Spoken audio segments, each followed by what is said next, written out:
If you think that fascism doesn't come for you, you're a dummy, and you need to take a walk back through history. I don't care what your political beliefs are, truly. Obviously, this is being split down the middle between pro-Palestinian people and pro-Israeli people, but truly, it doesn't matter what your politics are. Everybody should be vehemently against this. This should strike terror that the government can just disappear permanent residents. They can disappear permanent residents. They can disappear citizens. I signed this morning. Demand the immediate release of Palestinian student activist Mahmoud Khalil from DHS detention. Last night, Columbian University student activist Mahmoud Khalil was detained by the Department of Homeland Security. The arrest comes on the heels of the Department of State's announcement that it plans to deport students affiliated with pro-Palestine protests. So Donald Trump is making good on his promise that he is going to deport people who are linked to pro-Palestine protests, aka if you are exercising your First Amendment rights, freedom of speech in the way that Mahmoud and other activists have been, then Donald Trump has declared that they will deport you. He is Algerian, but of Palestinian descent. And right now, we don't know where he is. So this is fucking scary, you guys. I just heard he may be held in an ICE facility in Louisiana. That's what I saw as well. His lawyer, his wife, the people who are in his life, they don't know where he is. He was arrested without a warrant. They took him on the grounds of they were revoking his visa, and then when he and his wife, who's 8 months pregnant, when they were like, he has a green card, like he is a permanent resident here because his wife is a U.S. citizen, and they were just like, oh, okay, well, we're taking you anyway. Fascism is here. Okay, if you have not woken up to that reality yet, like, this is what it is. He is a lawful permanent resident of the U.S. Columbia University, which recently published a new protocol on its plans to cooperate with ICE, has targeted Khalil for his Palestinian identity and outspoken activism on multiple occasions over the last 17 months. He served as a lead negotiator during the Gaza Solidarity encampment last spring and has frequently appeared in media interviews and press conferences. Columbia's continued acquiescence to federal agencies and outside partisan institutions has made this situation possible. Like many other Arab and Muslim students, Khalil has been the target of various Zionist harassment campaigns fueled by doxing websites like Canary Mission. This racist targeting serves to instill fear in pro-Palestine activists as well as a warning to others. That's exactly what this is. This is we will do this. We are doing this to Khalil, and we will come after you next. It is to instill fear in people. It is to crush any dissent, especially when that dissent is being against state-sponsored genocide, okay? That's what's going on here. We will be revoking the visas and or green cards of Hamas supporters in America so they can be deported. State Department plan to deport pro-Hamas students relies on a 1952 law that targeted Jews. Oh, the irony here. The Immigration Nationality Act of 1952 gives the Secretary of State the authority to revoke visas from foreigners deemed to be a threat. So Mahmoud Khalil is not a threat because he and other Palestinians or supporters of the Palestinian cause have been labeled as terrorist sympathizers, right? That's why they say, oh, they're Hamas sympathizers. They're working in league with a designated terrorist group. They are a threat to Jewish people in this country. They are a threat to this country itself. The 1952 law, also known as the McCarran-Walter Act, codified immigration restrictions of subversives and communists. The act's quotas and ideological litmus test were widely understood at the time to target Eastern European Jewish Holocaust survivors suspected of being Soviet agents. As of 8:45 p.m., a full 24 hours after he was arrested by ICE inside his university-owned apartment, Khalil's attorney still does not know where he's being detained. Columbia has not yet commented on the arrest. This is disgusting. Columbia, that has been, spending tons of resources, making sure that they are crystal clear in that anti-Semitism is not allowed on campus, that they're going to protect Jewish students. And here you have a Palestinian activist at Columbia who has been taken by ICE. Earlier today, his wife went there and they told her he wasn't there. Now later in the day, the beta database says he's there. While I'm not privy to what happens, not outside the realm of possibility that he hadn't been processed into the system yet, thus the runaround. This happens constantly with non-ICE arrestees. People will be 100% absolutely known, be held in central bookings, but the actual data that the clerk checks doesn't reflect that at all until much later, and then it takes ages and ages for them to be docketed for arraignment. The result of these info disconnects is pretty much you stressed out, irritated, and tense, which is why there's a presumption that these agencies weaponize their incompetence to make it hurt more. Meanwhile, your loved one is often mad or bored as hell and worried about you. To make explicitly clear, I am speculating based on past experience with similar but not exact institutions. Since that custody search result is new, odds are his lawyer have or will get new info soon, and a journal and contact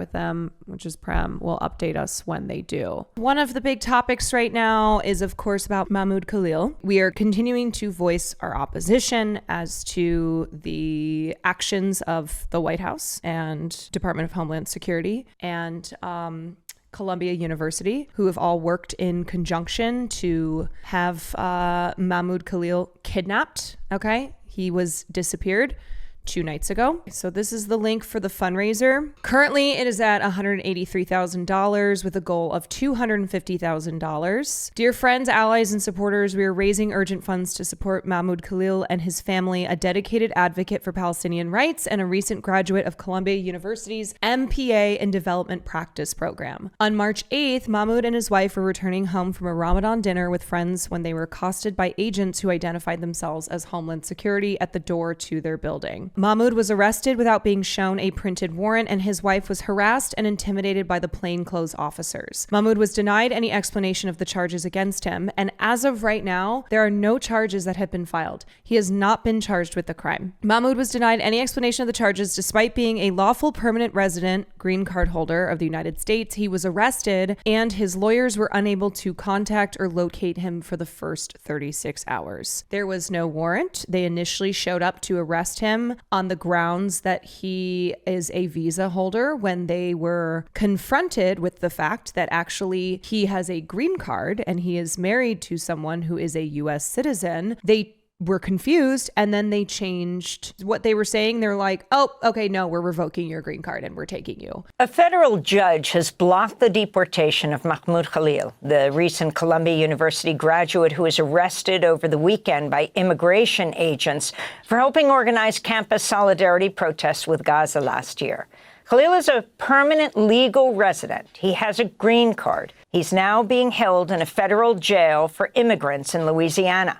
Like, honestly, I'm just imagining, right? Like the world engulfed in flames, and you have the Democrats, like as they are, Democrats like Ro Khanna, as they are, you know, being buried under building that's on fire, being like, well, actually, I think that we as Democrats need to make sure that we condemn any vandalism and violence. And it's like, okay, great. President Trump boasted of Khalil's arrest, posting on social media, quote, "This is the first arrest of many to come," unquote. On Monday, faculty at Columbia University and Barnard College held an emergency press conference where they were joined by rabbis and immigrant rights advocates. This is Nadia Abu El-Haj, co-director of the Center for Palestine Studies at Columbia. During the encampment, he served as the lead negotiator with the Columbia administration. A mature and gentle human being and a politically sophisticated thinker, Mahmoud tried his best to bring a peaceful end to that encampment. That's what's especially like egregious about this is every single person who knew Mahmoud, who knows Mahmoud, who has, you know, protested alongside him, who has trusted his leadership. They've all talked about the fact that Mahmoud, because he is so level-headed, because he is such a calm, you know, kind person, one who knows what message needs to be delivered and stays on message, that this is the guy who has been targeted by like shy fucking Davide, you know, all the way up to the White House. This is not some asshole, right? Where even if he was an asshole, he has the right to political free speech. Emails show that Mahmoud Khalil asked Columbia for protection a day before he was detained.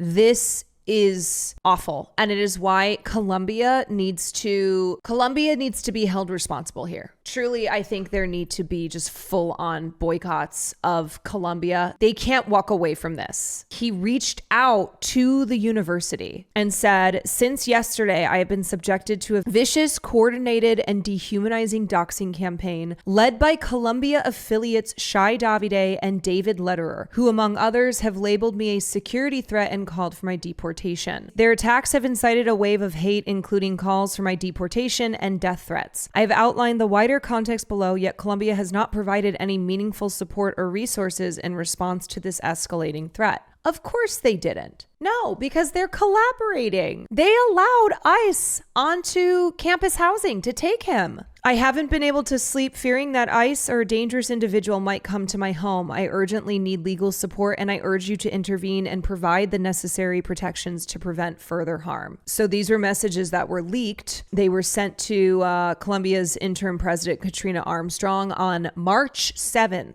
The message was especially notable given several reports of ICE being spotted on campus throughout the week and Colombia's own guidance published this weekend about potential visits to campus by ICE. I love how they're treating it like it's, Parents' Day at the university where they're like, okay, everybody, so this is ICE Day at Columbia where we're allowing ICE to come in and kidnap our students. There will be a buffet in the mess hall. A White House official told the Free Press that the basis for targeting Khalil is being used as a blueprint for investigations against other students. This is why we have to stand up against this. Not just for Mahmoud, not just for Palestinian activists, not just for Palestinian allies, for everyone in this country who is all the worse off by authoritarianism like this, by fascism, which this is, being allowed to stand. Okay, this cannot happen. With everything we have to oppose this. On CNN, Nassau County Executive Bruce Blakeman says Mahmoud Khalil is paid. Just watch this clip. He's paid by a terrorist organization that beheads babies. What evidence do you have of beheads babies? Yeah, so he's like, he is working for a terrorist organization. And then, CNN, not to give them too much props because they have laundered just tons and tons of propaganda and of, manufactured consent out the wahoo. But the panel was like, wait, excuse me? What evidence do you have of beheads babies? Wait. I have beheads babies! Sorry, just to be clear, you're alleging that he's paid by He's a paid protester. By who? Well, I didn't ask my intelligence division exactly who paid for him, but... He said, I didn't ask questions. He's being paid by... He's being That's paid... a pretty explosive allegation. Who is he being paid Look at by? him. He's just lying. He is just lying through his fucking teeth. Can I ask you a question? No, you said you had really evidence. Who is he being paid by? He's being paid by organizations that are anti-American, that are engaged in nefarious activities. I don't ask my intelligence division to give me... He literally is saying, trust me, bro. Source is, trust me, bro, okay? Don't come on national TV and say on things. Don't come on national TV. Do you know who he's being paid by? I don't. And I'm not alleging that he's being paid. Are you okay with what he's doing? I'm not alleging he's being paid. Are you okay with that? I don't know. Are you okay with anti-Semitism? Oh my God. These are not ever the people who should be talking about anti-Semitism, because what they do is, in their insanity, they're just making stuff up like this, okay? They're going on national television and making stuff up and then being like, oh, so you don't care about anti-Semitism? This is harmful, okay? This is not only harmful to Palestinians, right? But what this does is, and we've said this over and over again, it dilutes real anti-Semitism, okay? Nice argument, Senator. Why don't you back it up with a source? My source is that I made it the fuck up. Literally! Supporters and legal advocates outside a Manhattan courthouse rallying for the release of a pro-Palestinian activist. This after a hearing just ended over his potential deportation. Now, the White House says Khalil's arrest is the first of many, saying the Department of Homeland Security will detain even more people connected with last year's protests. Katrina, you just were inside that courtroom. What did you hear? The key things that happened in that courtroom were discussions about jurisdiction as well as Khalil's attorney's ability to access their client.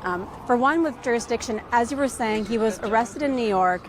Then he was actually brought to New Jersey before he was taken to this ICE facility in Louisiana. What the government is saying is that the Southern District of New York, where we are now, is not the proper forum for this to be heard. Khalil's attorneys argue otherwise. They want him returned to New York. And an issue that we learned they've encountered is since he's been in this Louisiana facility, they haven't been able to have a conversation with him. His own lawyers have been prevented from speaking with him, their client. He was taken without a warrant. Okay, let's just reminder of the facts. The DHS officers who showed up did not have a warrant. They showed up on the grounds of, you have a visa, we're revoking it. When they found out that actually has a green card, which means he's a permanent U.S. resident, they went, okay, we didn't know that, but doesn't matter. We're still revoking it, and we're taking you. They threatened to take his wife if she caused trouble. There have been no crimes that he has been accused of or that evidence has actually been offered up. Okay, he has not been charged with anything. He was taken initially to New Jersey, and then he was taken to Louisiana, as the belief is that the judge that will be handling this case is going to be more friendly to the Trump administration. That this detention center that he's being held in is one of the worst detention centers. And so that's why they removed him from Jersey and took him to Louisiana. And his lawyers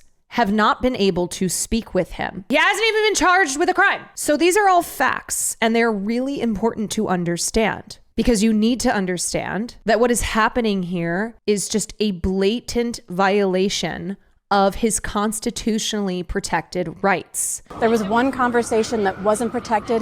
It was cut off. When they tried to schedule one, the earliest date they were able to get was March 20th. March 20th. So one thing that the judge ordered today is that they are going to be allowed to have attorney-client privileged calls with him today and tomorrow. They're planning to file an amended habeas petition asking for his release.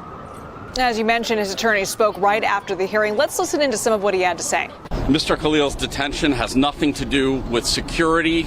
It is only about repression. The United States government has taken the position that it can arrest, detain, and seek to deport a lawful permanent resident exclusively because of his peaceful, constitutionally protected activism.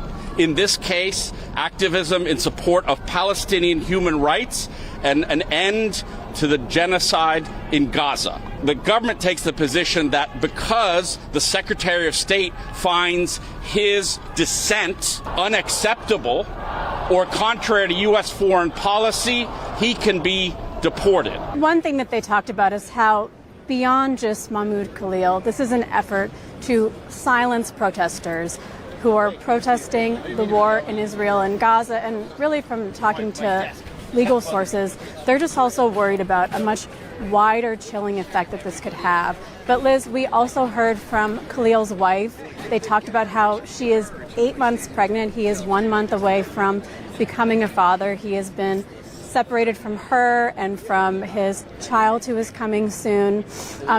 In that statement, you also heard them reference something that Secretary of State is relying on, which is this very obscure provision of the Immigration Nationality Act that has rarely been invoked and also rarely been litigated in court. But there's an interesting fact I learned about this is that it was once found unconstitutional by President Trump's sister, the now deceased judge, Marianne Barry. That was ultimately dismissed by Judge Alito, who at the time was a circuit court judge, but it's just an interesting precedent in this case. If you are a green card holder, this is terrifying. As I said, it should be terrifying for every single U.S. citizen. Every person who lives in this country should recognize this as fascism. Martin Niemöller.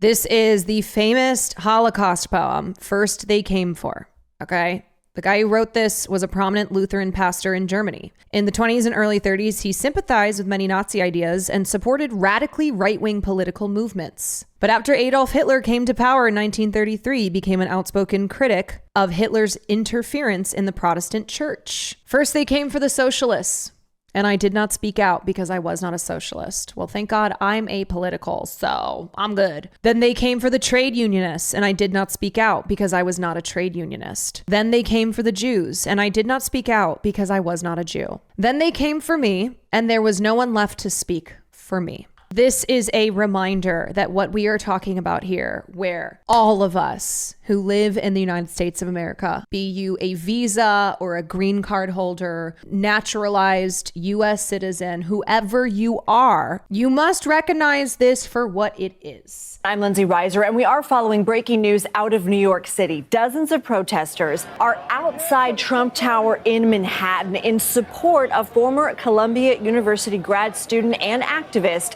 Mahmoud Khalil. They're demanding his release after he was detained over the weekend by federal immigration agents. You can also see images from inside Trump Tower where protesters staged this. Also, y'all, keep in mind, you look at other periods of history when the people were fighting for civil rights, when they were fighting against war. And this is not something that was accomplished in a year. It was not something that was accomplished in 2 years. And even when wins were had, there was backlash to it, that there was still the fight from the oppressors. And so this was organized by the group The Jewish Voice for Peace. Some protesters can be seen holding signs that read, "Fight Nazis, not students." So this was Jewish Voice for Peace at the Trump Tower today, and a bunch of them were arrested as they were protesting the detainment of Mahmoud Khalil. Free Mahmoud, free Palestine, and you can't deport a movement. Khalil, who is a permanent American resident, is sitting in an ICE detention center in Louisiana. He has not yet been formally charged for any crime. This is all in connection to the protests that took place on Columbia's campus last year. CBS News correspondent Chanel Call is with me here in Studio 57. So, Chanel, what is it like right now inside and outside Trump Tower? So a really fluid situation, Lindsay. We know this all started at about noon Eastern time. At first, they were telling folks, Lindsay, basically to leave Trump Tower. When that didn't happen, the sit-in protests continued. They were chanting there. They began sort of tying zip ties around folks there, around their wrists. And some of those people were taken outside. They were put into NYPD vehicles, some of them as well on New York City buses. You can see in our images there, they were taken outside the building. Then we saw this perimeter. Yeah. We're really fighting anti-Semitism by arresting all of these Jewish protesters. And as all of this chaos was ensuing, there were also onlookers.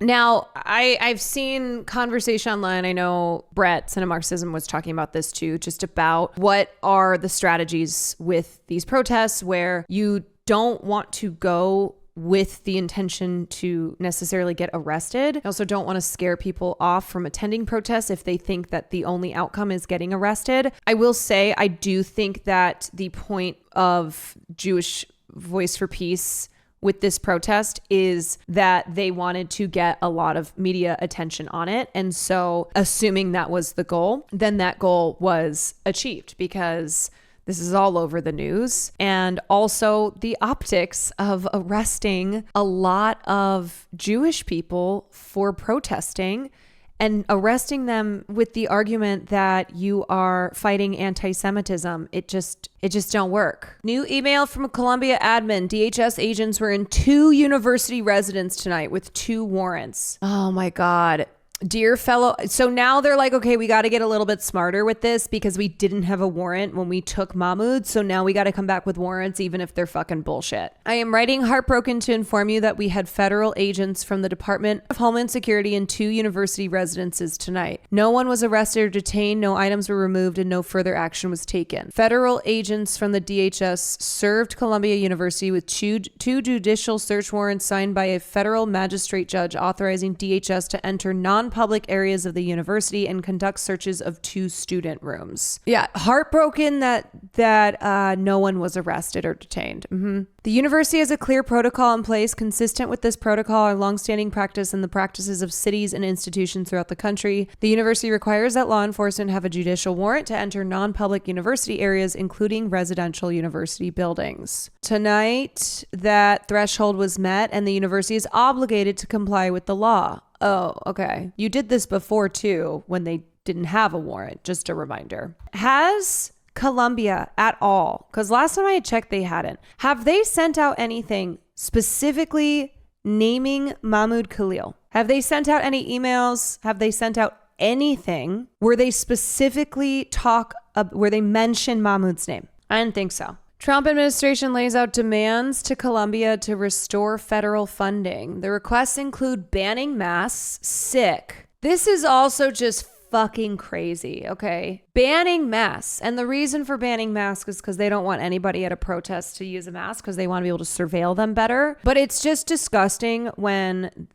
there are a lot of people who wear masks for reasons other than being at a protest. Colombia announced mass suspension, expulsions, degree revocations the same day it received a letter from the Trump administration telling them to do just that if they wanted to keep getting funding. Please ensure and document compliance with the following no later than the close of business on Wednesday, March 20th, 2025. Enforce existing disciplinary policies, primacy of the president in disciplinary matters. Yeah, so there's a list of rules. There's a list of demands that the Trump administration has given to Columbia University. And they're like, follow this and we'll give you your money back. And Columbia's like, yes, sir. Thank you, sir. May I kiss your feet, sir?